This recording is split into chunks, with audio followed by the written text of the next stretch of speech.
சிங்கம் என்பது பெருந்திறனை கொண்ட ஒரு பூனை வகையைச் சார்ந்த விலங்கு. ஆண் சிங்கங்கள் அவை கொண்டிருக்கும் அடர்ந்த தாடி மற்றும் அலங்கோலம் ஆகியவற்றால் எளிதாக அடையாளம் காண முடியும்.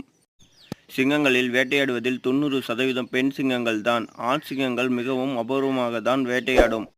பூனை குடும்பத்தில் இருக்கும் புலியில் இருந்து சிங்கம் வரை அனைத்து விலங்குகளும் இனிப்பை சுவைக்கும் திறன் கிடையாது, அதாவது இனிப்பு ருசியை உணர முடியாது. சிங்கக்கூட்டத்தை எதிர்த்து சண்டையிடும் துணிச்சல் முள்ளம்பன்றிக்கு உள்ளது.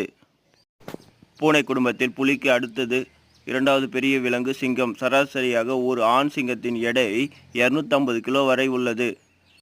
சிங்கத்தின் கர்ஜனை 8 கிலோமீட்டர் வரை எதிரொலிக்கும் திறன் கொண்டது. மலை சிங்கங்கள் அதனுடைய இரையை புதைத்து வைத்துவிட்டு பசிக்கும் போது மீண்டும் எடுத்து உண்ணும் பழக்கமுடையது. சிங்கங்கள் இனப்பெருக்கத்தில் ஈடுபடும் போது ஒரு நாளைக்கு 20 முதல் 40 முறை என 2 நாட்கள் தொடர்ந்து ஈடுபடும்.